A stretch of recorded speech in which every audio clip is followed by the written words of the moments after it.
For those of you that have recently tuned into our webcast, we are now 1 hour, 3 minutes, and 45 seconds away from the launch of the Axiom 3 crew to the International Space Station. Joining us now from ISS Flight Control Room at NASA's Johnson Space Center is Courtney Beasley. Welcome, Courtney. Hi, Kate and John. I'm happy to be joining you guys today, and we are looking forward to launch from Mission Control Houston. Courtney, we're so happy to have you guys here today. We're happy to be together in this room and talk about this crew. AX3 is the first, all European crew. This is a historic flight for them. It's a historic flight for Axiom and NASA and SpaceX. This is an incredible group. They've worked diligently, both individually and together, to get to this moment. They're representing, across the four of them, 5 different nations. As we mentioned, they've trained extensively as a team, but now they're ready to be a part of that effective and contributing ISS team. Yeah, as we mentioned before, Michael López-Alegría is the first repeat flyer in the Dragon program history, which... SpaceX Dragon for cabin temp.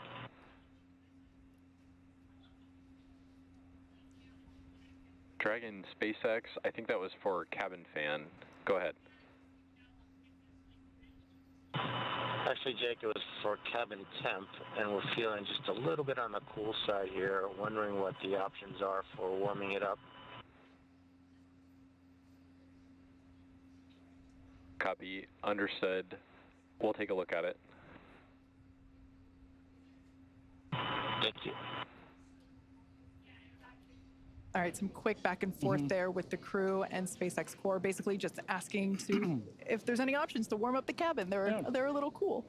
As I was saying, MLA, our commander today, he is our first repeat flyer in the history of the Dragon program, which I guess means that we have to make a frequent flyer member club of some sort. I think you need to give him a punch card for this, and he's no stranger to Dragon, as we're going to look at now. So the voice you heard there, like Kate just mentioned, Michael López-Alegría, or MLA, who is no stranger to human spaceflight. He's actually a dual citizen of the United States and Spain, and AX3 marks his 6th mission to space, having completed 3 space shuttle flights and a Soyuz mission as a NASA astronaut, prior to commanding AX1 with Axiom Space. MLA holds the NASA record for both the total number of spacewalks and the cumulative amount of time spent conducting spacewalks. In 2020, he was inducted into the U.S. Astronaut Hall of Fame, and today, when he's not in low Earth orbit, MLA serves as Axiom Space's chief astronaut. Our pilot on today's flight, Walter Villadei, is from the Italian Air Force and is taking his inaugural trip to low Earth orbit. Villadei currently serves in the Italian Air Force and as head of the Italian Air Force's representative office in the United States. He has completed cosmonaut training as a space engineer, participated in multiple analog training. Dragon SpaceX, for a different topic, we are about to send a command to cycle the orbit tank ISO valves to equalize low flow pressure. You should hear it. How copy? Okay, we copy. We're standing by. All right, just notification there to the crew. And Dragon, I've got an update on the cabin temp, and it's not necessarily favorable. There's not much we can do at this point from the ground, especially anticipating the heating that will incur during ascent.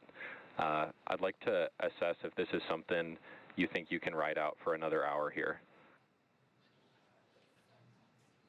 Absolutely, Jake. Just wanted to ask, but we understand what the priority is here. Copy, Dragon. Yeah, appreciate you asking. Sorry we can't do more in this situation.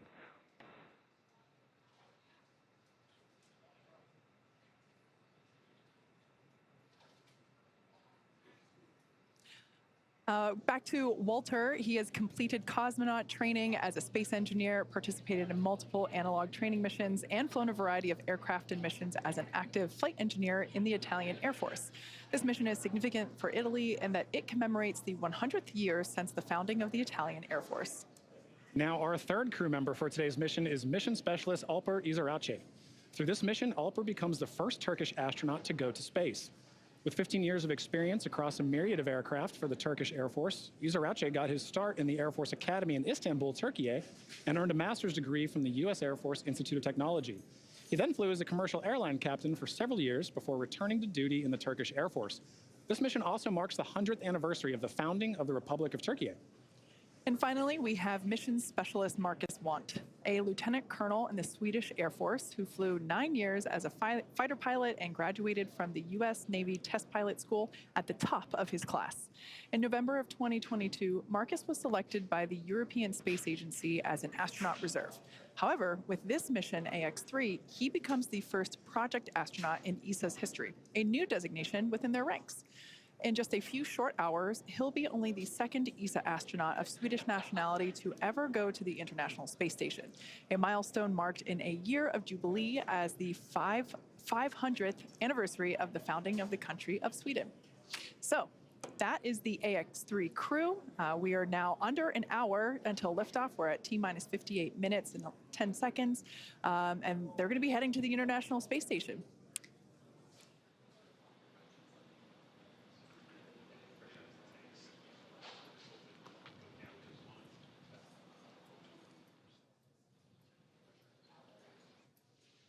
All right, and with that, let's check in with NASA's Courtney Beasley.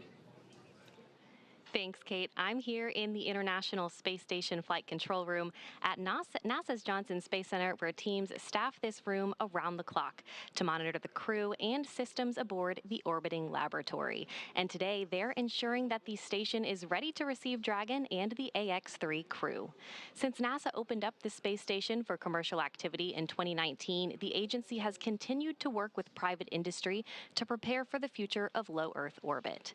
Now, NASA's long-term goal is to no longer be a provider of low Earth orbit destination, but to be a customer, one of many, purchasing commercially owned and operated services. To ensure this path of tomorrow, we have to work together today. Enabling private astronaut missions on board the space station helps us to refine and mature the processes needed for the future, with NASA astronauts working side by side with private and national astronauts in a new age of science and discovery. And we take this next step together as we continue counting down to launch the AX-3 crew to the International Space Station.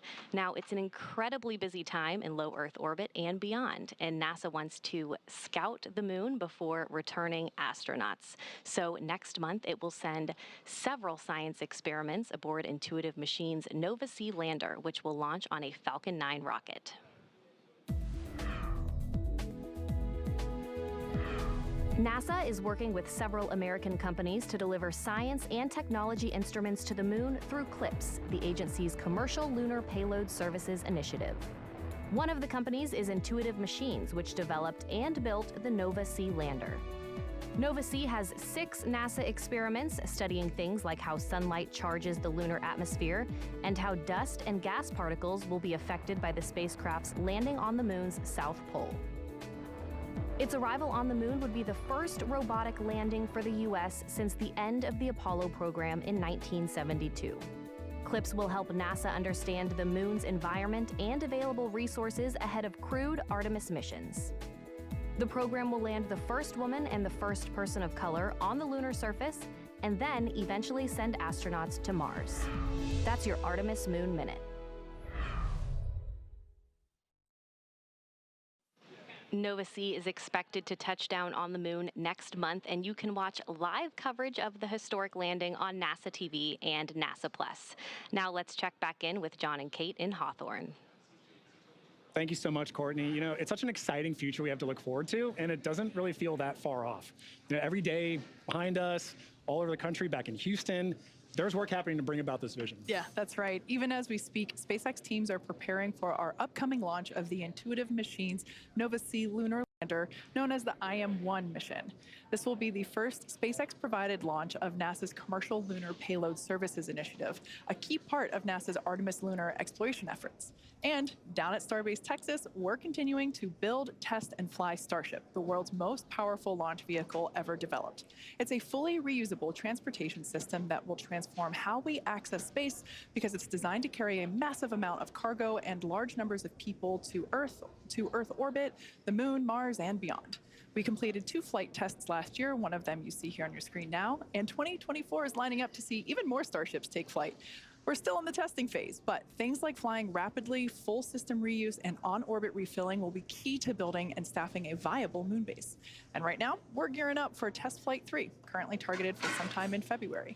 We're also building a second Starbase launch tower, which visualization you see there, and that will further increase Starship's flight opportunities. And I love this. This is so cool looking. It's not that far off in the future. With our Starship Human Landing System, or HLS, we're part of the global team with NASA and companies including Axiom Space that will put astronauts back on the moon under the Artemis program. First, we're going to fly, and fly often on flight tests, one of which will be an uncrewed mission all the way to the moon. This will take place before the crewed Artemis 3 mission, which will be the first human expedition of the moon surface since 1972. Also in testing, our engineers are proving out all systems necessary to make a trip to the moon possible, like propulsion, life support, even the elevator that you see here that will take crew and cargo from the Starship hatch down to the lunar surface. It's literally a space elevator. That's awesome, Kate. And in addition to the launch and landing capabilities that you just mentioned, another essential component of the Artemis program is a spacesuit that is capable of executing a wide array of mission objectives. A spacesuit really is a spaceship. It's just a little smaller and in human form. So, in order to develop a lunar spacesuit that meets all of the objectives for Artemis, Axiom Space is building the Axiom Extravehicular Mobility Unit, or Axiom U, back in Houston, Texas. Our next-generation spacesuit is built to provide greater flexibility and mobility, allowing astronauts to work on the moon in ways that were not possible 50 years ago. We've also put a strong emphasis on modularity, meaning that the Axiom U suits will support a wide range of body sizes and types. From the hand-built soft goods to the life support, advanced avionics, and communication systems, this entire Axiom U system is built with integrity and care from head to toe. And I'm truly honored to say that I'm a small part of that amazing team. Leveraging years of this human spaceflight experience and partnering with numerous industry leaders, Axiom Space is ensuring that the Axiom U allows astronauts to succeed on Artemis and beyond. There's so much to look forward to with this groundswell of focus on the moon. It's just incredible that humans are finally going back to the moon, and the efforts of SpaceX and Axiom get to play a vital role in that. I know. I love that we get to be a part of this in our generation, right? Like, this is what commercialization of space looks like. It takes cooperation, it takes coordination, and a lot of dedication. And AX3 is a critical step in demonstrating those core components. Absolutely. Now, for those that have just recently joined, we are now about 51.5 minutes away from launch. The clock continues to count down to the launch of AX3, so let's share some of the highlights of the day that got us to where we are now. Exactly. So crew wrapped up their quarantine phase, taking a flight from their quarantine facility at Kennedy over to Kennedy Space Center. You can see them there on the helicopter as they think about their flight and pass over the Cape. And what I think is really cool about this is they get to see their vehicle from this perspective too as they come in, right? Yeah. And at this point, you know, they're going to touch down, they're thinking about their mission, and then they get to wave to their families. They get to see, they haven't seen them in so long, they get to wave to them, have a final goodbye. And at this point, this is where we really hand over to SpaceX to complete the rest of the day. Yeah, absolutely. Man, look at those smiles. Everyone is excited, as they should be. Yeah. So after they arrive and after they're handed over to the crew, they go through a series of events such as putting their suits on. Obviously, they take a ride up to, here we can see there. This is the moment where they walked out of the Falcon support building. This is where our SpaceX suit-up room is located. They stand here, do another wave. Really, this was the first opportunity that we got to see the crew in their suits today. Got in those Teslas and drove up to the launch pad, which is about roughly a half mile away from where those doors are.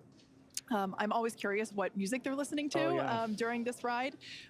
You can see here that they are pulling up to the launch pad, 2 Teslas. We have the crew split in half there with some closeout team members that obviously help support them. We lovingly refer to them as the ninjas because we see them all around assisting the crew in things like getting into or ingressing the capsule.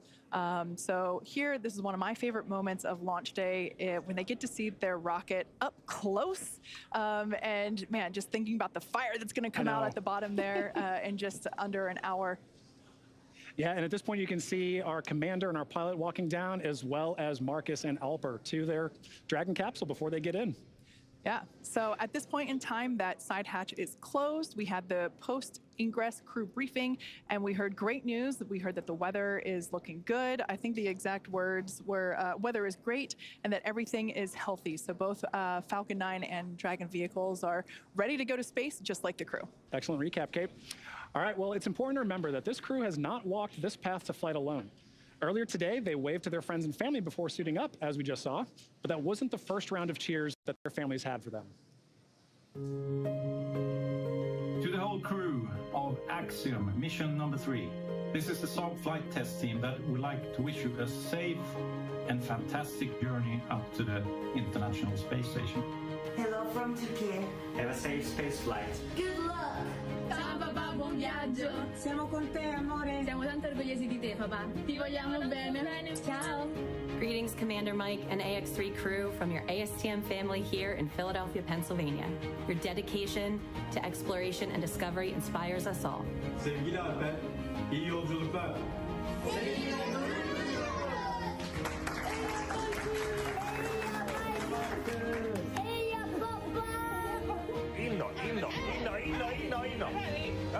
Rymden!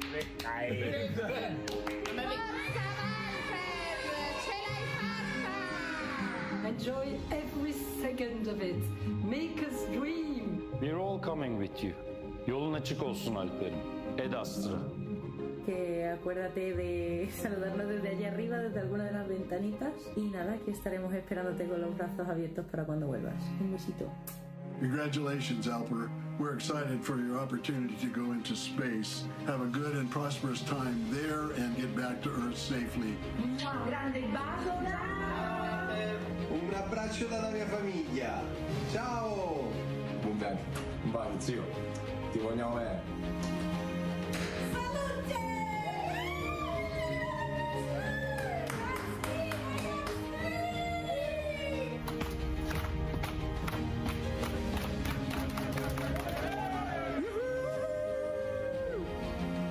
We wish you the best of luck and have fun on this life-changing mission.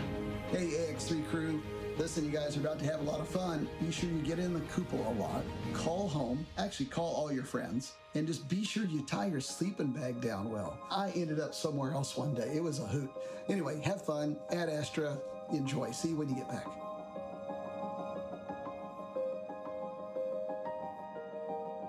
Yeah, those are pretty wise words from John Schaffner there from AX2. Yeah, it's just so fun to see everybody's cheers. Space really is for everyone, including everyone that loves the people going to space. Exactly. Operators on countdown. Polling is complete. Both Dragon and Falcon teams have pulled go for LaunchScape arm, propellant load, and launch. Stand by for abort instructions.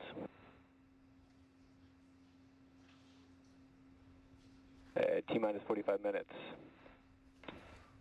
Both control rooms go into lockdown and remain in that state until the LaunchScape system is disarmed. All operators are to remain at their console and maintain a sterile cockpit until MD confirms successful disarming of the LaunchScape system following orbit insertion or propellant offload in the event of a scrub.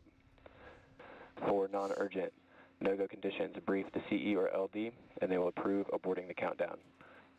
For urgent issues affecting the safety of the operation, operators shall call hold on the countdown net. Launch control will abort the launch auto sequence immediately and proceed into launch abort. At T-minus 10 seconds, launch control will be hands-off and relying on automated abort criteria for the remainder of the count. Operators advise the launch director whether structural breakup or fire is imminent or occurring per Dragon manual escape flight rules.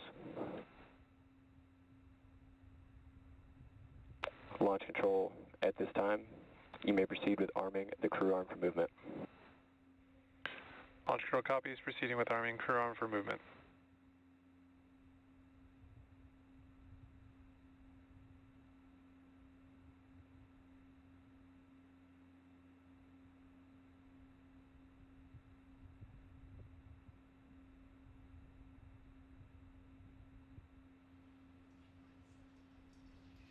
Well, there you heard it. We are go to proceed with propellant load in just under 10 minutes. Crew arm retract has started. And we are beginning to retract that crew access arm. Both the Falcon 9 and Dragon are go for launch. Wow, great view of that on your screen right now. And in a moment, we should hear some additional directions from our launch director to the team. Now, of course, the crew is currently on board, again, with that great view of the crew access arm moving away from Dragon.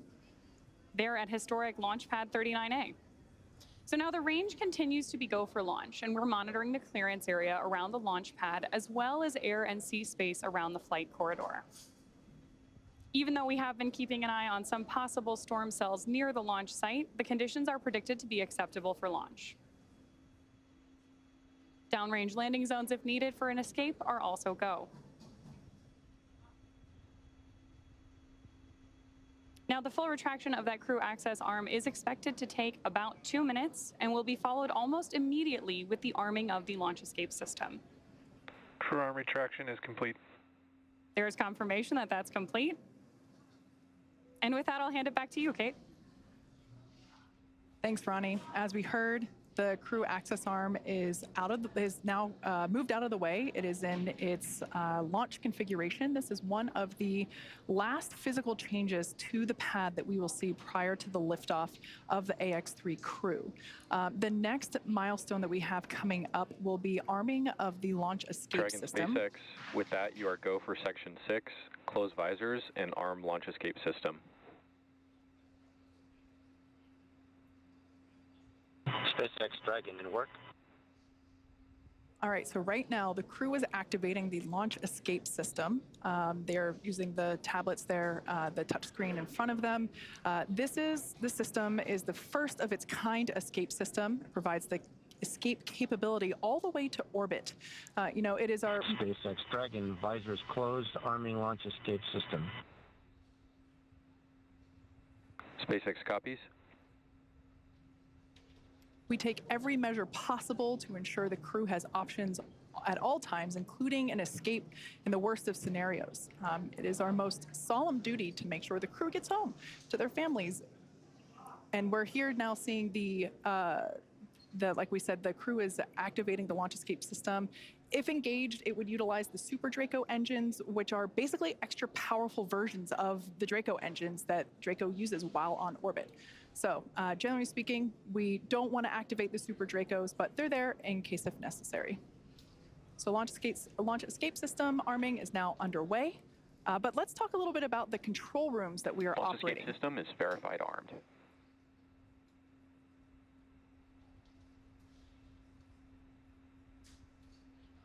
All right, there we heard the call out telling us that launch escape system is now activated.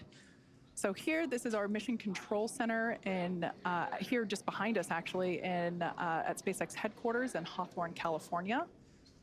We also have launch control at Firing Room 4 at Cape Canaveral. That team is responsible for monitoring Falcon 9 throughout the countdown and the launch, whereas here, mission control is responsible for close monitoring of the crew and Dragon every step of the way as the spacecraft orbits the planet along its customized flight path.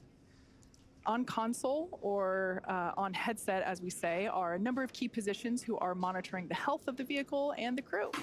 The mission director, call sign MD, as you'll hear out on the nets, that person's responsible for mission success and is in charge of the room. You'll also hear a specific role dedicated to communicating to the AX-3 crew. We've heard from this individual a couple of times already today. This is Jake Vendel today. This is the crew operations and resource engineer, call sign CORE on the nets. The other positions are focused on things like software, propulsion, navigation, avionics, life support systems, and ultimately communications with the ground segments.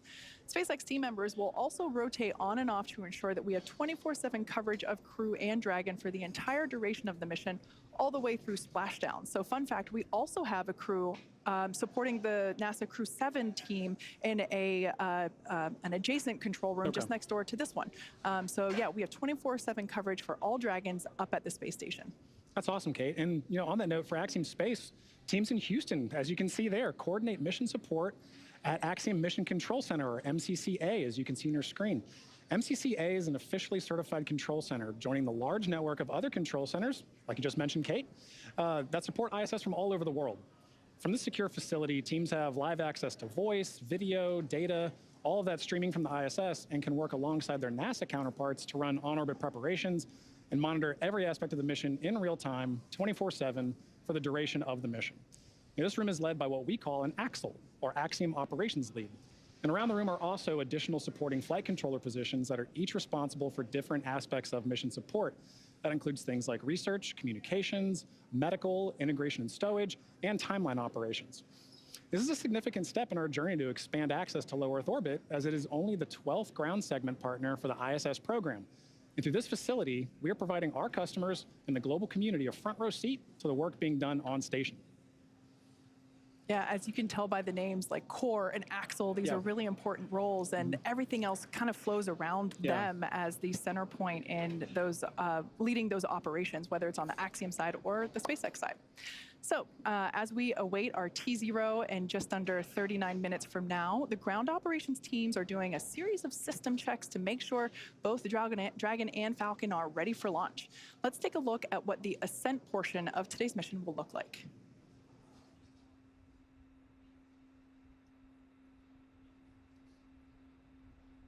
Once we hit T-0, we'll watch Falcon 9 and Dragon lift off from historic Launch Pad 39A, which you have a great view of right now, and begin to make their ascent.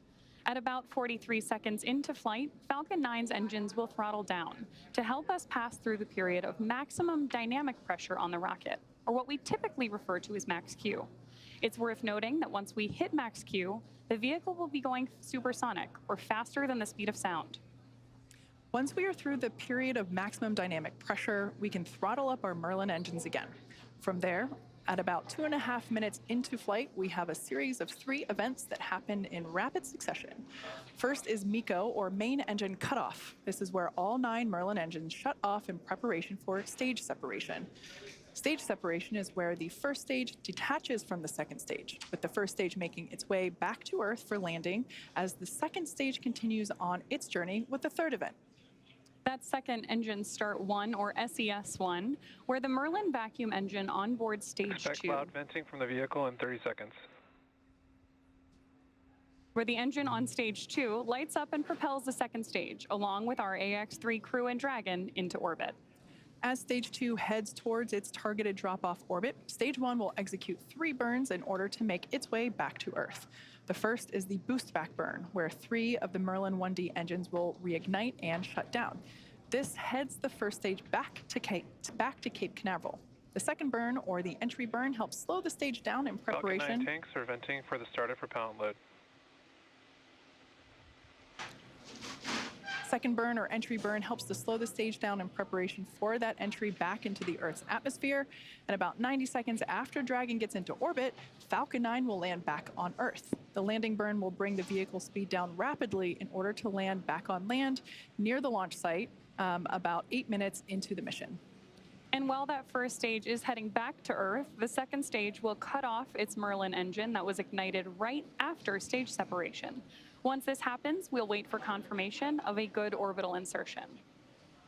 Then, Dragon will begin preparations to separate from the second stage. About 3 minutes after the second stage reaches orbit, we should have a great view of Dragon with its 4-person crew drifting away from stage 2. Once Dragon is a short distance away, it will begin checking out its Draco maneuvering thrusters to make sure Dragon continues to increase separation distance from the second stage. The nose cone deploy sequence will initiate just before T+12 minutes and then finish around T+15 minutes. This will expose Dragon's docking mechanism in advance of its arrival at the International Space Station. For us, these Dragon missions are important for safely flying astronauts so they can conduct scientific research and other activities in space, but also because they are laying the foundation for the future where more people from more countries all around the world will have an opportunity to travel to space, whether it's low Earth orbit, the moon, Mars, or beyond. In the history of human spaceflight, less than 700 people have ever been to orbit. At SpaceX, we want to help create a future where not just hundreds of people, but thousands and ultimately millions of people can travel off Earth to live and work in space and on other planets. Last year, we flew 6 Dragon missions. This year, we could launch up to 8 missions, including 5 or 6 human spaceflight missions, and that's only going... Propellant load has started. All right, right now we just heard the call at Falcon 9 has begun loading its propellants, liquid oxygen, and RP-1 rocket-grade kerosene, so good news there. As I was saying, this year that could include 5 or 6 human spaceflight missions, and that's only going to increase in the future. Thus far, we've only launched crew missions from Launch Complex 39A, which is what you see on your screen now. However, to support our growing manifest of Dragon missions, we've recently made some new upgrades to our other Florida launch pad, Space Launch Complex 40, which you see there with a brand new crew access arm being lifted. We're on our way to having 2 launch pads capable of supporting human spaceflight missions, meaning we'll have more opportunities to fly people on Dragon to orbit. If you're interested in helping us advance the future of human spaceflight and potentially fly on a future Dragon mission, check out spacex.com/human spaceflight to learn more.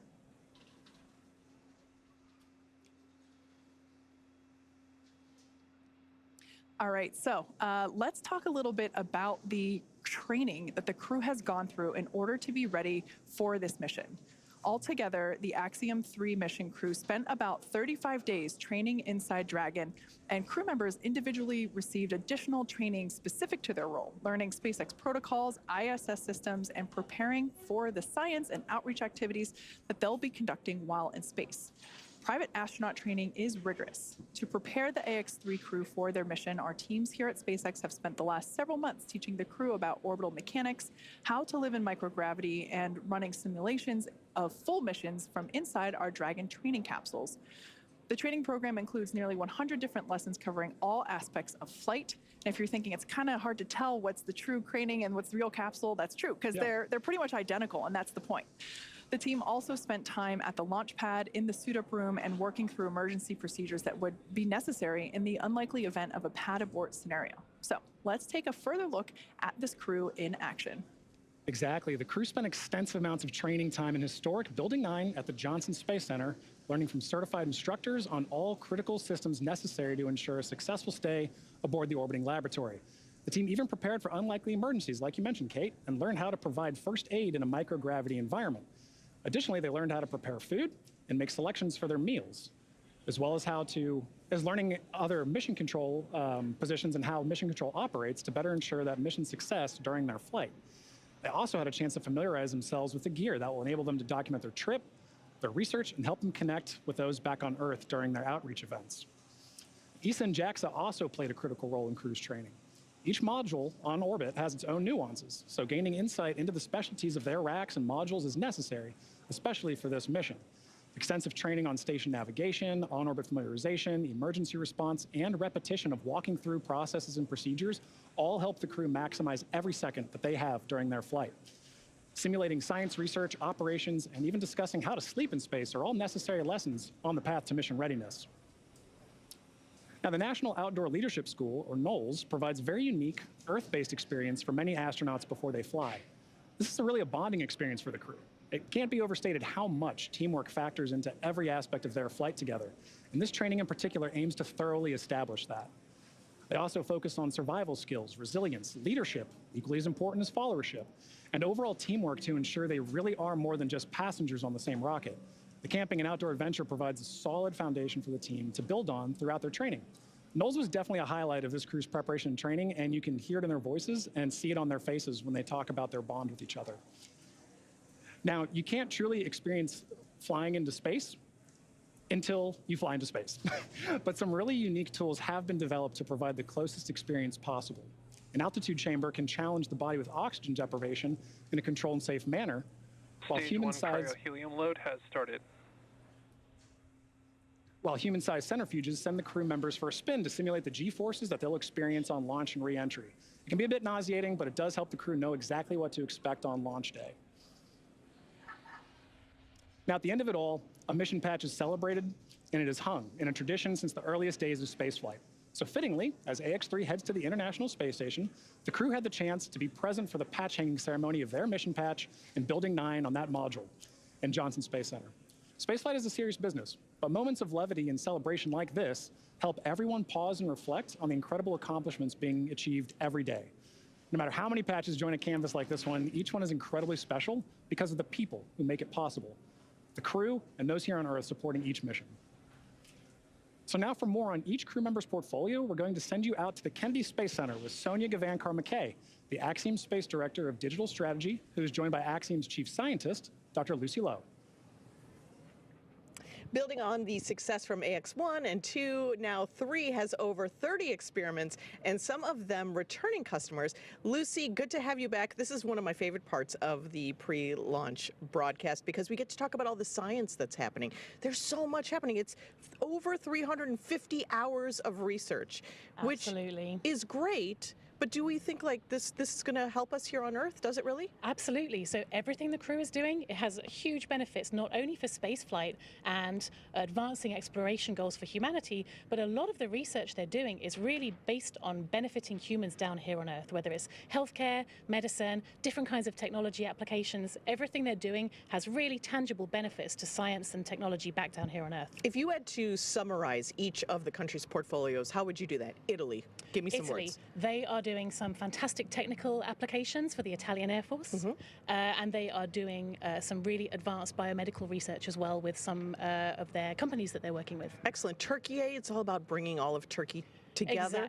Exactly. Turkey has a truly national portfolio. They have everyone across the country getting involved, from researchers at universities all the way down to school children. ESA and Sweden, what's their portfolio looking like? ESA has a very strong focus on research for advancing technology for exploration. So they have lots and lots of really cool technology demonstrations that are going to help human exploration in space in future. And tech demos as well.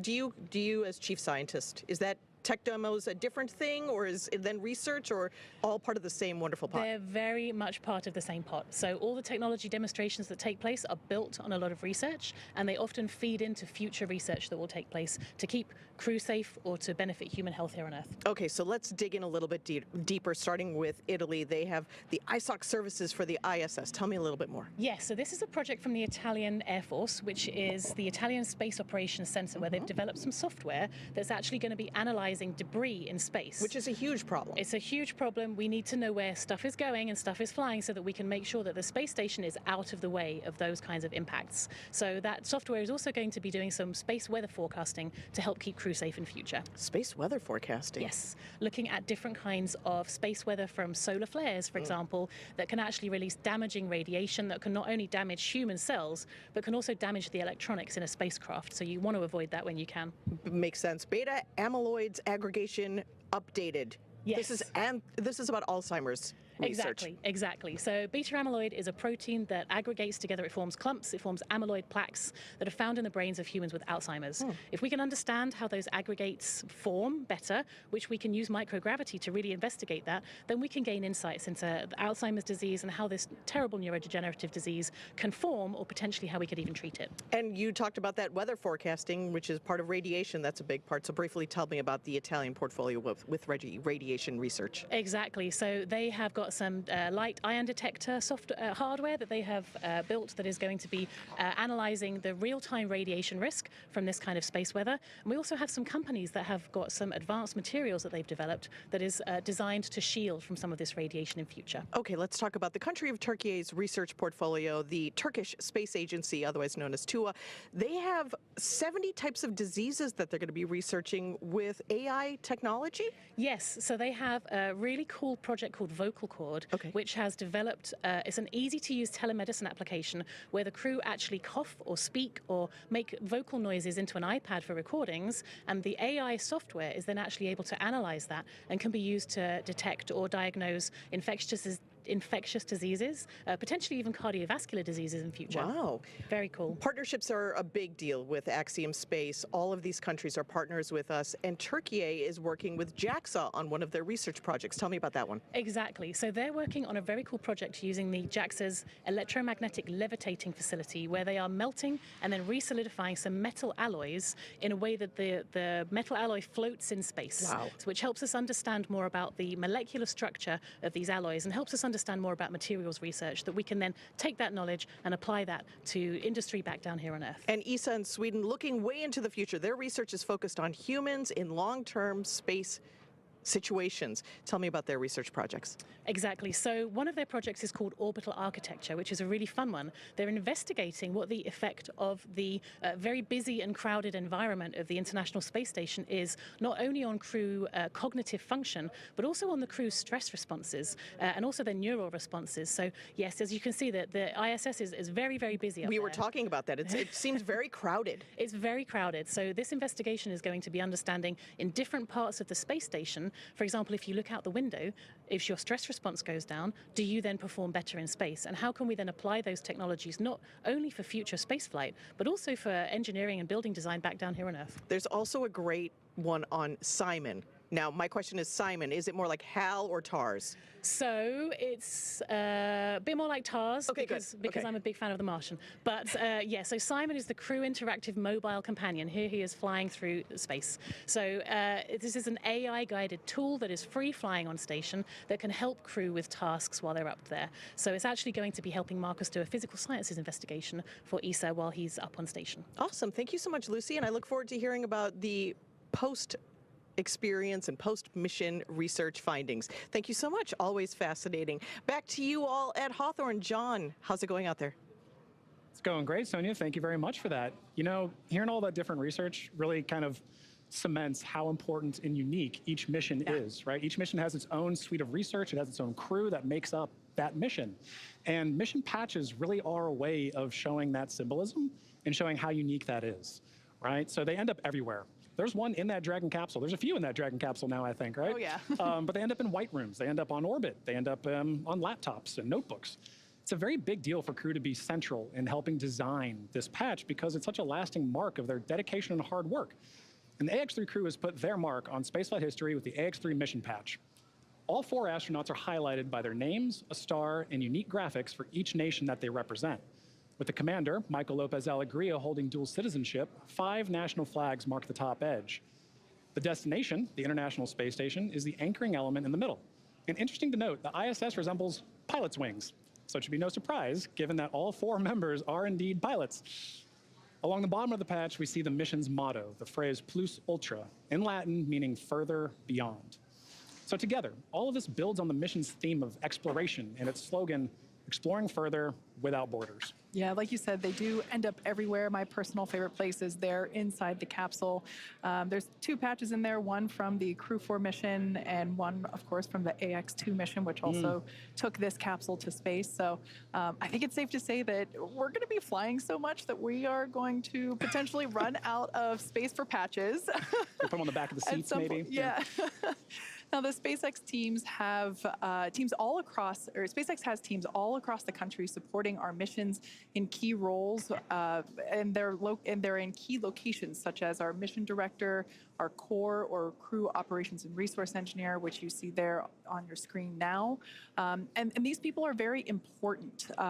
We keep talking about the countdown, and this launch countdown is the framework that syncs all of these teams up together. It's incredibly important. Yeah, you're absolutely right. We've heard a lot of that today, right? As we're talking, we're hearing these loops or nets, right, of all these flight controllers talking. That's because communication is key. The entire mission, from launch, on orbit, all the way back down to splashdown, is a tightly choreographed dance between all of those parties, and that's where communication comes in. For sure. It's precise communication specifically is paramount throughout the mission in order to be successful, not just for today and on the way to the station, but continually for the next 2 weeks, all the way through splashdown. Like I mentioned before, we have another team supporting the capsule that's on station for Crew 7. So yeah, it's all the way through until the mission is complete. Exactly, and highlighting that communication, you see those 2 teams just on your screen there. Those are 2 of the many that work together. So to help facilitate that comm, Axiom Space is connected with that entire network of participants through MCCA in Houston, our mission control center at Axiom headquarters. That's what you see on the right there.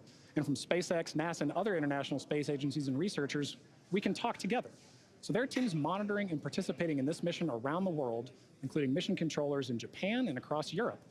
When you all add it up, it really is a truly international endeavor.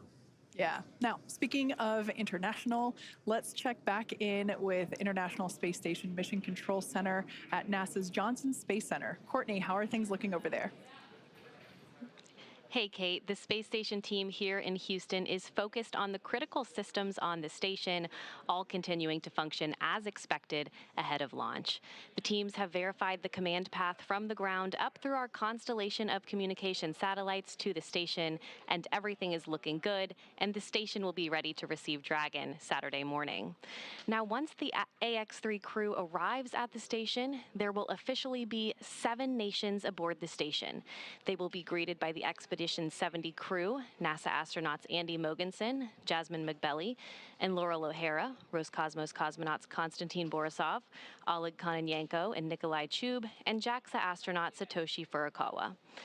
And once Dragon is fully docked to the station, the team here in Houston will assist the Axiom Space and Space Station astronauts with leak checks as they work to open hatches on both the Dragon side and inside the station's pressurized mating adapter. We expect hatch opening to take place approximately 2 hours after docking. Flight directors Diane Daly and Diana Trujillo are on console now, leading flight controllers for launch, and Flight Director Judd Freeling will lead teams for docking on Saturday. Mission control in Houston is go for launch. Now with that, let's connect with Sonia at Kennedy Space Center.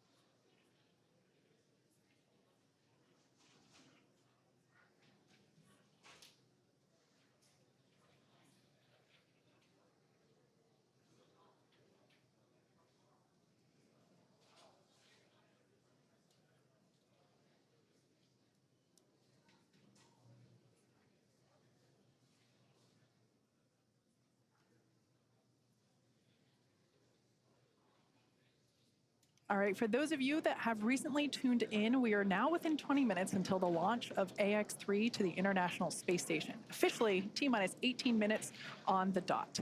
We've had a pretty clean countdown so far today. As I mentioned before, this launch countdown is the framework that syncs everybody together. We have teams in Houston, here at SpaceX headquarters in Hawthorne, California, of course at the Cape itself, firing room 4, and everything is proceeding nominally. The reports that we heard earlier during the post-crew ingress briefing was that the weather was great, although we can see here on our screen a little cloudy, but we see some blue skies through there, so love to see that. We also heard that the team was working no major issues. Both Falcon and Dragon remained healthy. At T-minus, I believe it was 35 minutes, T-minus 35 minutes, we began prop load or propellant loading. We now see some of these white clouds billowing from the vehicle. This is totally normal during this propellant load phase. We are currently loading our super chilled, also known as densified liquid oxygen onto the vehicle, as well as rocket-grade kerosene, or RP1. We will continue to see these clouds kind of forming, and we'll get even more of them right after those closeout lines complete at T-minus 3 and 2 minutes, when both the first and second stages complete all of its propellant loading. Like I said, everything continues to look great. The crew is currently strapped into their seats. There's a 5-point safety harness. You can think of it like a seatbelt, but it's a little bit more advanced than that. Actually, we see a live view of the crew there waiting so patiently as we are getting... All right, so there we heard that call out that stage 2 LOX load has initiated. That is that super chilled liquid oxygen being loaded onto the Falcon 9 second stage, which of course is the part of the rocket just below that black and white trunk section that we see there on screen. So the crew, at this particular view, the person on the far left is Marcus Wandt, one of our mission specialists. To his right is pilot Walter Villadei. To his right is Commander Michael López-Alegría, or MLA, and on the very far right, mission specialist Alper Gezeravcı. Fun fact for today's flight, it is the first time that we have a repeat flyer on Dragon. That's Commander MLA. He flew on the Axiom 1 mission, and it's so exciting to see him flying once again in Dragon today. He's pretty much an expert at this point. Yeah. All right, well, thank you for that update, Kate. And now for an update from Sonia Gavankar at Kennedy Space Center with Deputy Administrator Bill Nelson. Thanks so much, John. I'm now joined by NASA Administrator Bill Nelson. Thank you so much for joining us. We're so very close. NASA has so many decades worth of great relationships in the private sector with the commercial sector. Is this a winning strategy for the future? I know NASA is looking now further than LEO into going to the moon and even further. What does this look like going further, and what are we building on? It's the new era of the golden age of space adventurism. We go back to the moon, for example, not only with our commercial partners, and the 2 landers will be built by commercial companies, but we also go back to the moon with our international partners. Right. And that's quite a difference from a half century ago when we first went to the moon. And that's the way that our space flight is in low Earth orbit as well. Look at the international cooperation on the space station. Look at now the commercial operation on the space station as evidenced by this flight here today. This moment really is that culmination of that international partnership, private, commercial, all of these things building on each other. How important is this for NASA to develop these commercial partnerships and across varying fields? I mean, Axiom Space, of course, building the Axiom Station. We're working on the suits that'll be worn on the moon by the Artemis crew. How important are these partnerships for NASA? Well, it's essential. We want to get out of low Earth orbit. We want to go and explore the cosmos. And so the more that we can bring commercial business off the face of the Earth up to low Earth orbit and, for example, replace the International Space Station when it ages out in 2030 with a commercial space station, that then we can become a person who rents space to train our astronauts before we send them out to the moon and on to Mars. Or the business aspect, pharmaceutical research, pharmaceutical production, all kinds of different research utilizing the properties of microgravity in space. So you're seeing the Axiom Station as an expansion of the area that is available to do this work, and this dynamic shift between NASA and organizations like Axiom Space really offers something new to the landscape. This really is the next golden age, isn't it? Well, and Axiom is one of several that are now, with incentive money from NASA, building their concepts of a space station for low Earth orbit. And I am certainly hopeful that they are going to be successful, and that increasingly as they do research in space, they're finding out that there's a business case in order that they can actually have a profitable business. Well, that's what we're looking forward to, and we're looking forward to just this great moment as we build these partnerships, these relationships. Thank you so much for having us here and for being part of this broadcast and sharing this wonderful moment for all of our organizations, SpaceX, Axiom Space, NASA, working together as usual, right? Thank you so much. Thanks so much, Senator. Thanks for joining us. Go AX3. Go AX3, that's right. As we charge towards terminal countdown to launch, Michael López-Alegría, today's commander, has a special message for his crew. Let's take a look. Man, I am excited. We are getting very close. As we get to these last few minutes, I want to make sure we take a second to thank the training teams that got us here, that prepared this very professional team of astronauts to go to the International Space Station on this very historic mission. First, the NASA teams, both at Johnson Space Center in Houston and at Marshall and Huntsville, Alabama. Then to our international partners, ESA at the European Astronaut Center in Cologne, Germany, and Scuba near Tokyo in Japan. And the Axiom team, whose help really was important when it got down to training for all the payloads that we'll be doing, over 30 experiments, as I think you've heard. So we're excited and very thankful to all those guys, but last but not least, to the folks in whose very capable hands we find ourselves right now, that's SpaceX. Thanks to everybody. Without you, we couldn't have been here.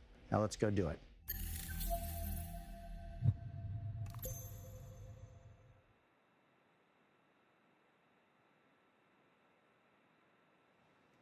Great view of our AX3 crew there, strapped in and ready for liftoff just over 10 minutes from now.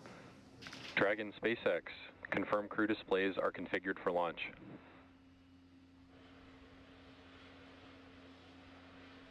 SpaceX Dragon, the displays are so configured, and do you mind if I say a few words here, Jake?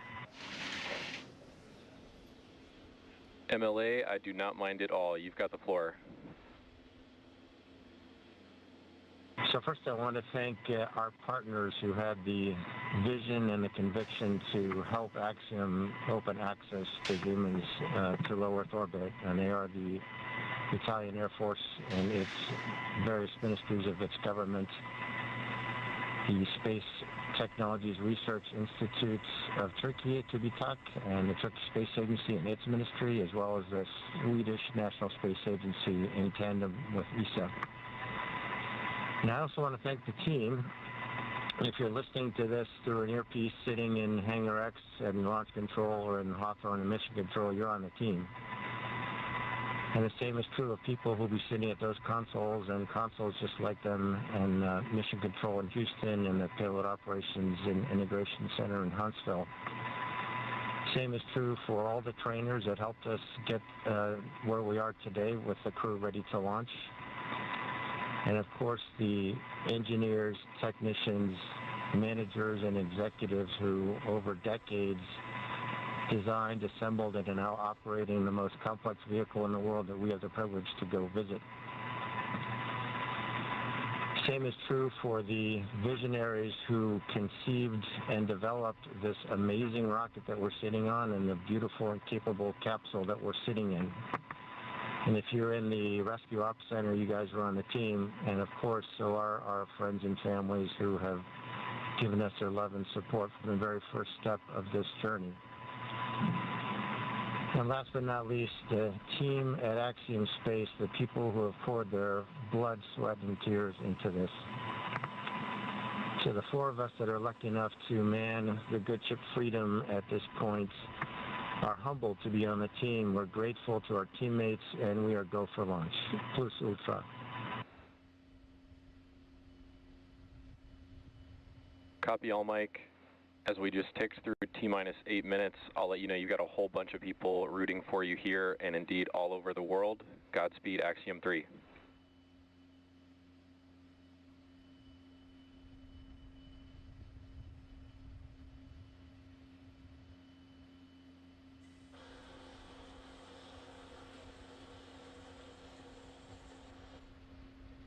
Some really nice words there coming to us from Commander Michael López-Alegría. We are now approaching 7 minutes until liftoff of the AX-3 crew. The next event that we'll hear is that Stage 1 engine chill has begun. Engine chill has started. And just on time, that call out tells us that we are now flowing a little bit of the super chilled liquid oxygen through the engines, through those turbo pumps to help bring the temperature down of that hardware. This helps us to reduce any chance of thermal shock whenever the full flow of that super chilled liquid oxygen flows into the engines.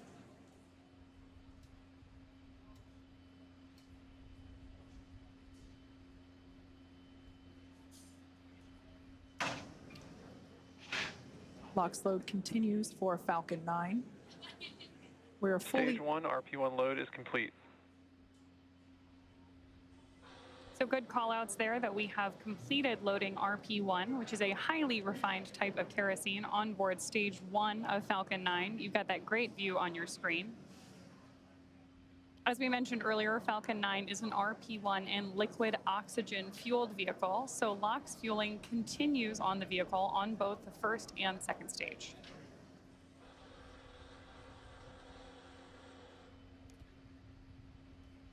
Blue skies there at the launch site. We're launching out of pad 39A at Kennedy Space Center. We are 60% go for those weather conditions, which we're always keeping an eye on around the Florida airspace. Next event that we have coming up is the terminal count for Dragon. This involves a couple of things, but primarily just means that Dragon will be transitioning to internal power. Great view there of the Dragon capsule, as well as the Dragon trunk, which is the unpressurized section just below the pressurized section, which of course is where we have the crew sitting. Propellant remains underway. We are completely loaded with all of our RP1, that rocket grade kerosene. We're still underway. Falcon 9 tanks are pressing for strongback retract. Dragon is in configure for terminal count. So like Kate mentioned, we are heading into terminal count, and Falcon 9 is ready for that configuration. We also just heard the call out that the Falcon 9 tanks are pressurized for strong back retraction. The strong back is that white structure you see to the right of the vehicle right now. That's used not only to connect the vehicle's umbilicals, but also as a structural support system. The strong back is retracting? Up until it begins to retract, which we just heard the call out for here. That's the mechanism we use both to move the rocket out to the launch side and pull it into its vertical orientation ahead of launch. Now we'll keep an eye on it as it retracts slightly here on your screen. We'll be able to see those clamp arms begin to open. And there they are now. And then that strong back will retract a couple degrees away. It will retract even further upon ignition of the engines to clear the way for Falcon 9's ascent.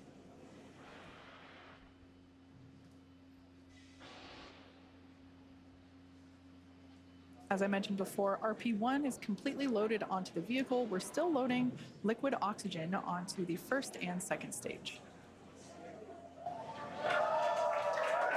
And obviously some happy cheers as the crowd is growing outside of Mission Control Hawthorne, as you see there on your screen. It's always awesome to have an astronaut launch, but especially one during the day.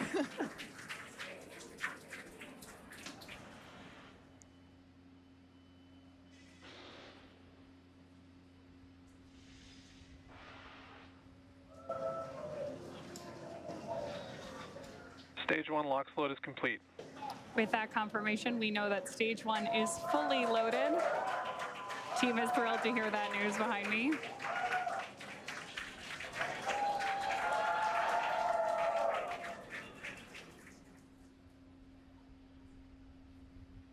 At liftoff, stage 1 combined between that RP-1. Dragon is in terminal count and is on internal power.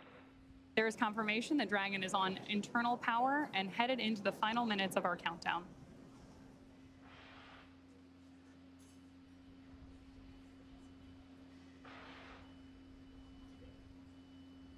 As I was saying earlier, at liftoff, Falcon 9 will be burning nearly 700 gallons of fuel per second.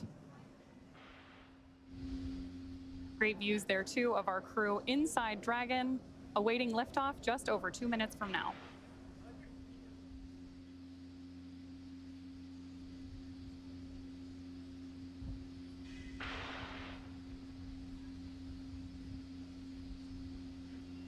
We're now standing by for completion of LOX load on the second stage.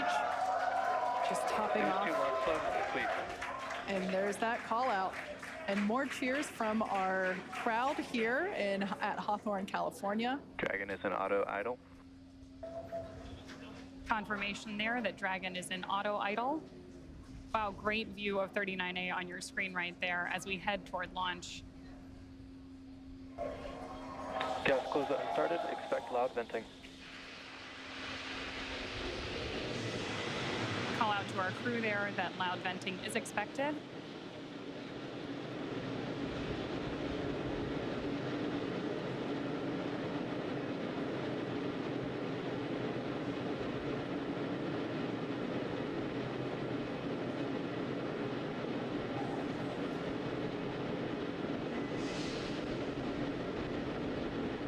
Falcon 9 is in startup.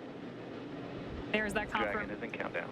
confirmation that Falcon 9 is in startup and Dragon is in countdown, which means that the vehicles are now controlling the final seconds as we lead up to liftoff.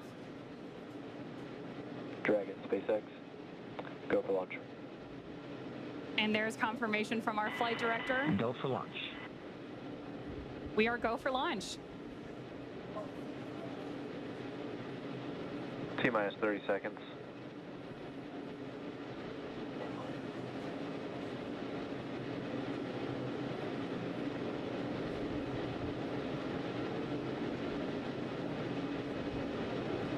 T-minus 15. 10, 9, 8, 7, 6, 5, 4, 3, 2, 1. Ignition, engine full power, and liftoff. Go Axiom 3.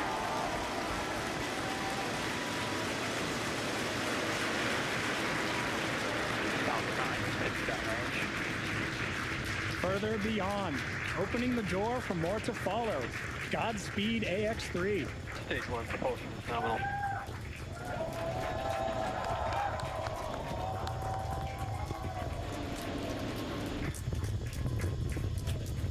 Of course, if you are just joining us, this is the launch of the Axiom 3 launch to the International Space Station. Those incredible views on your screen, and there's our first shot of the AX3 crew inside Dragon on ascent.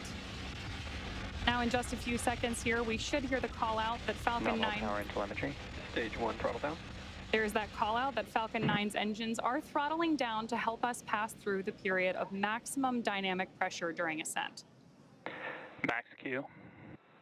There's that call out for Max Q. Falcon 9 is supersonic. And that Falcon 9 is going faster than the speed of sound. Now, at this point, we will begin to throttle Falcon 9's engines back up. Stage 1 throttle up.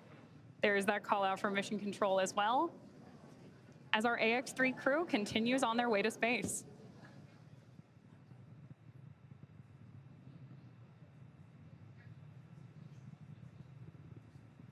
We're now T plus 1 minute and 32 seconds into flight. The next event we have is MVAC chill, similar to what... MVAC chill underway. There's that call telling us that, again, we're flowing a little bit of that super chilled liquid oxygen. Stage 1 Bravo. Copy 1 Bravo.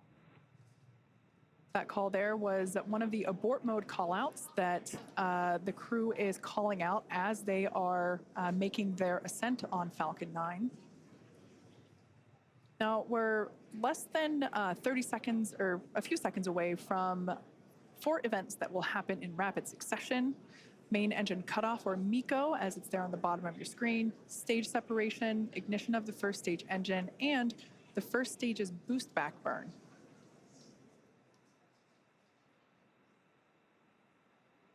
Stage 1 throttle down. That call telling us that the engines are beginning to throttle down.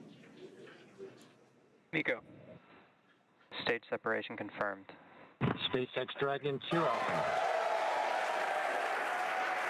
Some loud cheers here as we can see that the Stage 1 boost back startup.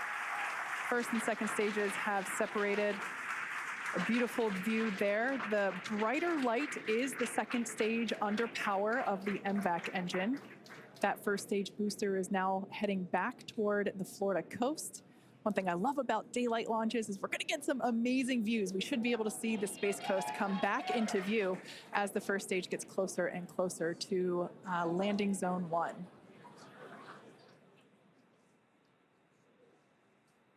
Note that that first stage is actually still coasting to its apogee. So it's about, as you can see there on your screen, 114, 115 kilometers above the Earth's surface. And it's going to keep coasting for a little bit. Beautiful view there on the right-hand side of your screen of that MVAC engine. Boost back shut down. All right, that boost back burn has concluded on the first stage. Everything looks nominal with the second stage trajectory. Everything also looking good. Dragon SpaceX trajectory nominal. Everything looking good on the first stage as well as we see those grid fins begin to deploy. SpaceX Dragon loud and clear. Now, the next 2 major events we're tracking for the first stage, which right now is on the left-hand side of your screen, is going to be the entry burn at about T plus 6.5 minutes, where we'll light 3 of Falcon 9's first stage engines, followed shortly thereafter by the landing burn at T plus 7 minutes and 32 seconds, which will be a single engine burn to bring us back to landing zone 1 at Kennedy Space Center. Great view there of our crew on board. And you can, of course, always keep an eye on their telemetry down in the bottom corner of your screen.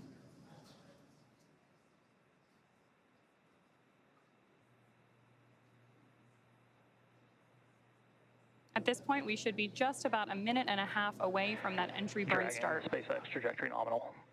Good callouts there that we continue on a nominal trajectory with Dragon. SpaceX Dragon, we copy. And acknowledgement from the crew. These are incredible views on your screen right here. Again, the left-hand side of your screen is stage 1, making its way back to Florida. And stage 2, you see that MVAC engine burning, taking our AX-3 crew to orbit.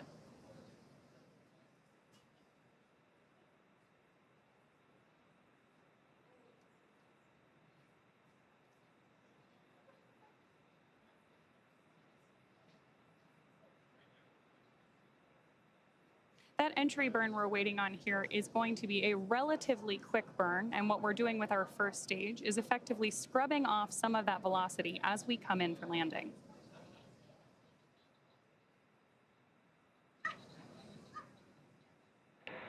Dragon, SpaceX, trajectory nominal. That's a nominal trajectory for Dragon as we continue to orbit. Dragon, we copy. Again, confirmation from the crew. And we are expecting about 2.5 more minutes from that second engine burn.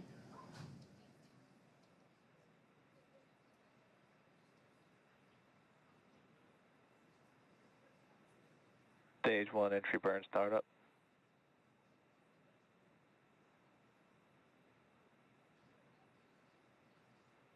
Stage 1 entry burn shutdown.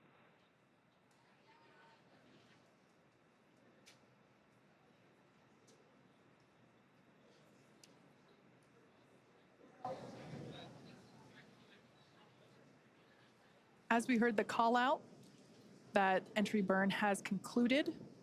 The next burn will be the landing burn. As I mentioned before, we're heading back to landing zone 1. We're going to come through the clouds right now. Dragon, SpaceX, trajectory nominal. Everything continues to look nominal for SpaceX, Dragon, we copy. For the second stage there on the right-hand side of your screen. These views really are breathtaking. Such clear, crisp views of both the first stage on the left and the second stage on the right. Right through with these clouds should be our first view. Once again, there it is. Just like magic, we see landing zone 1. Crowds cheering here at SpaceX Mission Control Hawthorne as we tune in to see if we stick the landing.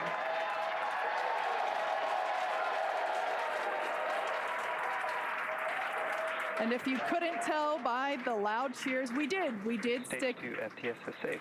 We did stick that landing. Falcon 9 has landed once again. But turning our attention back to the crew, as you see there, our next event is second engine cutoff, or SECO, as it's referred to there at the bottom of your screen. Second stage will coast for a few minutes until Dragon is commanded to separate. A lot of just the energy here at SpaceX Mission Control is buzzing. You can hear commentary behind us. Right now, the crew is experiencing about 3 Gs, so pretty much a roller coaster for those thrill seekers out there. Stage 2 is in terminal guidance. And we are about 20 seconds away from that second engine cutoff. MLA will know this this feeling very well, this experience of going from now almost 4 Gs to Dragon Shannon. To Copy, Shannon. as another abort mode there being called out. Now standing by for second engine cutoff.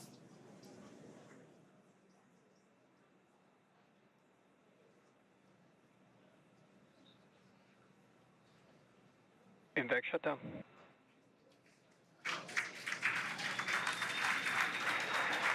Dragon, SpaceX, you're in a nominal orbit. There we heard those call outs of second engine shutdown and nominal orbital insertion. Launch escape system disarmed. And the disarming of our launch escape system. That, of course, means that our AX-3 crew is getting their first experience here in microgravity.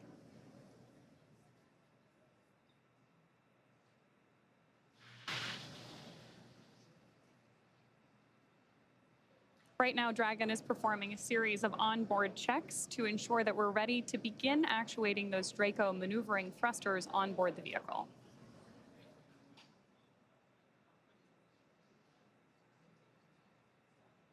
Now, as we prepare for Dragon separation, we should have a great camera view here in just a couple of minutes. Oh, wow, and beautiful views of the Earth, and our MVAC engine up there in orbit as well.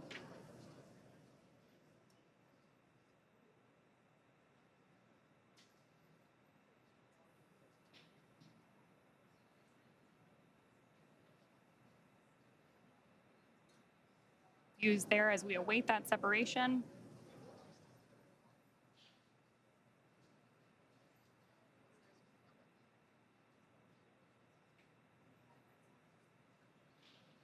Absolutely incredible images that we are getting back from up in space as we await Dragon separation in just about a minute.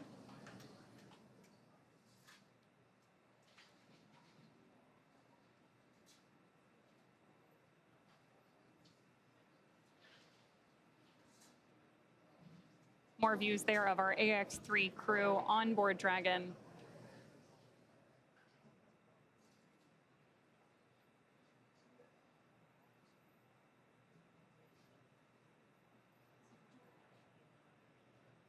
We are now just about 30 seconds away from that anticipated Dragon separation.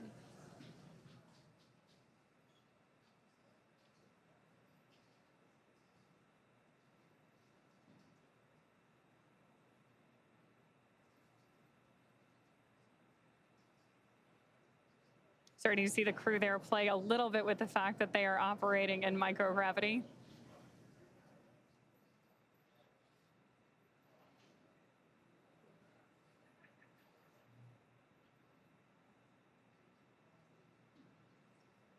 And a great shot of mission control here in our headquarters at Hawthorne, California.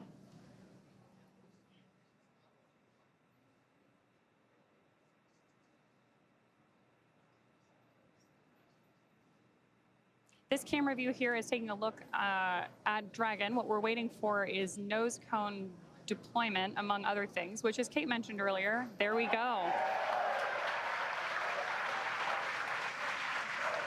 Dragon separation confirmed. As you can see, Dragon has separated from the second stage. A pretty cool view here looking up at the heat shield that will return the AX-3 crew back to Earth in just about 2 weeks. So this is our first view of AX-3 flying free.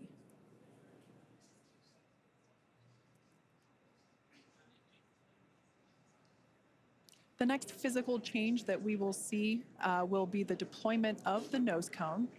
That will take... Dragon, this is the SpaceX Falcon team. We want to congratulate you on a great ride to orbit. I think you're demonstrating the ultimate in reuse, a reused Commander, a reused Dragon, and a reused Falcon. Or maybe flight experience is a better word. Enjoy space. And Axiom 3. No, Durston. As I was saying, it's a team sport. Thank you, guys. And Axiom 3, this is your launch director here. Walter, Alper, and Marcus. Congrats, welcome to your first flight on Dragon.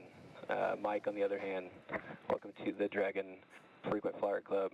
I imagine you'll have enough miles to qualify for platinum status after this flight. Godspeed, Axiom 3, cheers. Mark, thanks to you and your team. We're very grateful up here. So some back and forth between the AX-3 crew as well as AX-3 Chief Engineer Bill Gerstenmayer, who, oh, I heard the ping. That is our first Quindar tone of AX-3. Fun fact, Bill Gerstenmayer was actually chief engineer on AX-1, which is the mission that MLA was also commander of. So if you want to talk about reuse, we also have some reuse on our side as well. We also heard some nice words from launch director Mark Soltis. So just some really nice communication from both the Falcon team and the Dragon team to the AX-3 crew. And with that, our AX-3 crew is in orbit and on their way to the International Space Station. Obviously, great views of the crew there. And now mission control, again, that's... SpaceX Dragon. Jake, any chance you could encode one of the centerline cameras? We could watch the nose cone. The crew's getting right into it. I love it. Dragon, we copy on the request.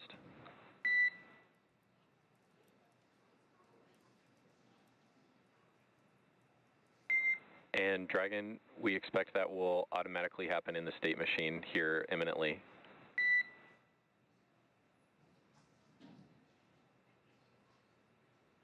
So with that, we are going to throw it back over We see hooks still traveling. Okay, we stand by.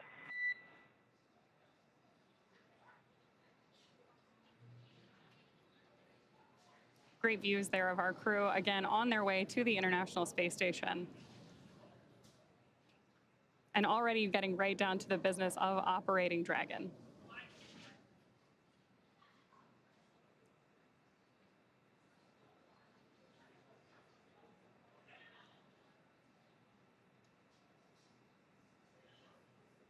You can still see a huge number of our team gathered behind mission control.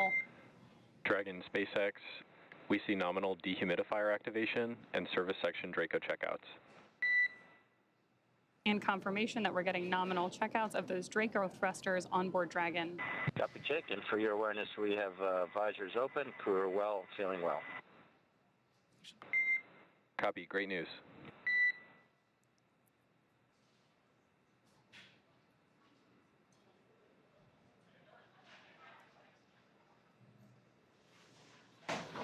So for those of you that have just recently tuned in, AX-3 is in space. The crew is experiencing their first taste of microgravity. Here is a view of our MVAC engine, which has been shut down.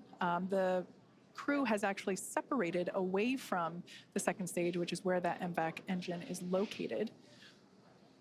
We are standing by for nose cone deployment. This takes a few minutes to complete, as there are 2 sets of hooks that need to be opened independently of each other.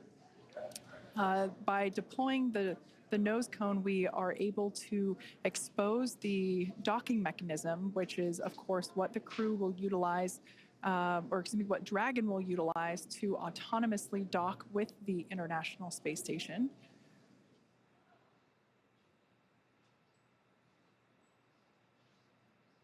Overall, it was a pretty smooth flight all the way through countdown to liftoff. We're now approaching 17 and a half minutes into flight.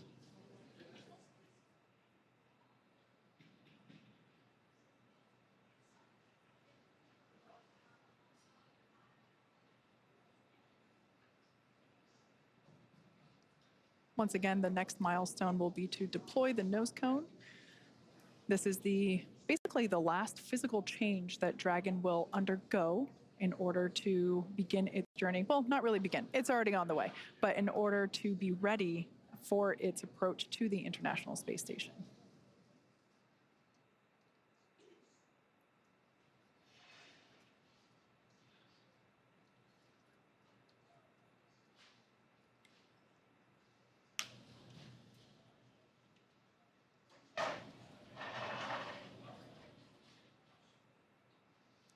All right, so it's hard to see at the moment because the camera is still close to the hardware, but this is the nose cone opening.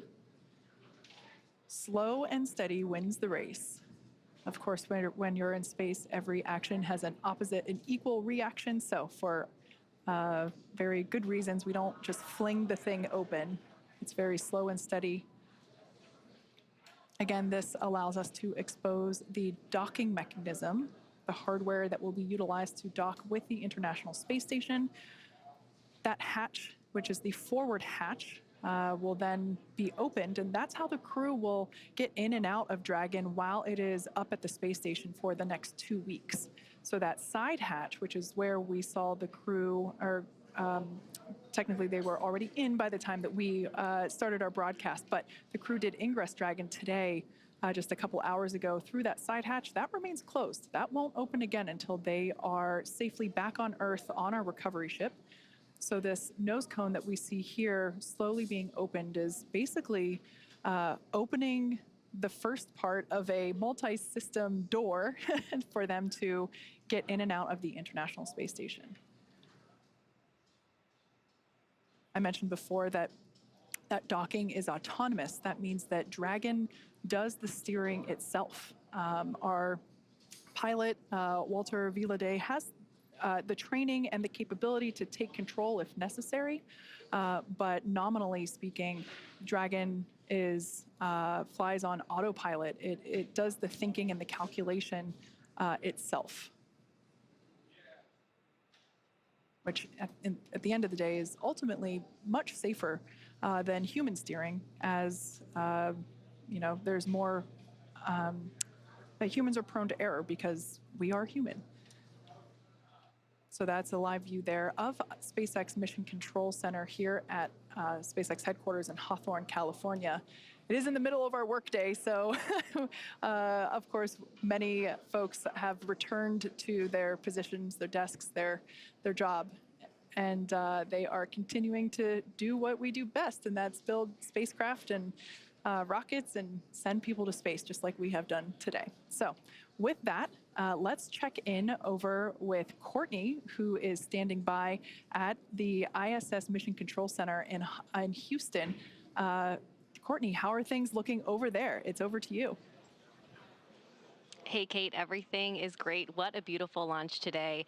And with today's successful launch of AX-3, the teams at NASA's Johnson Space Center will be monitoring Dragon's flight to the International Space Station over the next 36 hours. NASA's role in this journey really kicks in at a period called Integrated Operations, where Dragon is much closer to the station. At this point, NASA, SpaceX, and Axiom Space teams are all in lockstep to get the crew safely docked. The teams here are preparing for a docking of AX-3 to the station on Saturday morning.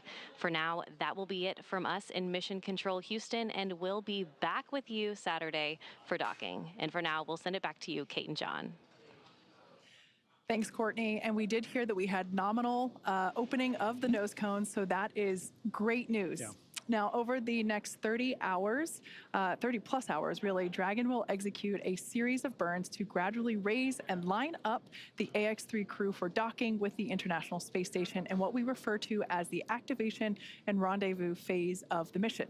In just a few minutes, the crew will change out of their spacesuits and get a little bit more comfortable for flight, and something that would be my favorite part, enjoy their first meal aboard the spacecraft. Over the course of their flight, they will have a rest period that will last for about 8 hours. Before they arrive at the space station, we will have 2 potential opportunities to chat briefly with the crew on orbit, one around 3:15 p.m. Pacific and another around 6:20 p.m. Pacific. Dragon SpaceX, environments look good for suit doffing, and the cabin camera is soon to be configured. You're go for suit doffing. Copy, we'll put 4.012 in work. All right, so that call out there just saying that the crew is clear to take off their suits. As I had mentioned, they're able to get a little bit more comfortable for the upcoming journey.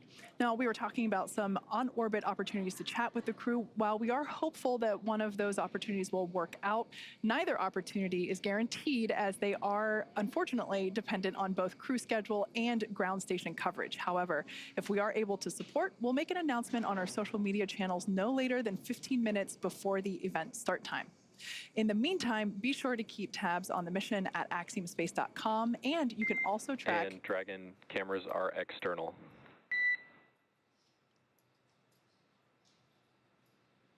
You can also track Dragon's flight on spacex.com/launches. Right, like you mentioned, Kate, even if we aren't able to talk live with the crew, we will continue to provide updates on the mission across our social media channels. And then, as Dragon and the AX-3 crew approach the International Space Station early on the morning of January 20th, we will pick back up with our live joint coverage of the AX-3 crew's docking to station with NASA. So please keep an eye on Axiom and SpaceX social channels for updates, as there will be plenty of incredible moments to share with you over the course of their mission. So from all of us at Axiom Space, thank you SpaceX, thank you NASA, and thank you for tuning in. This is just the beginning, and we hope to see you soon.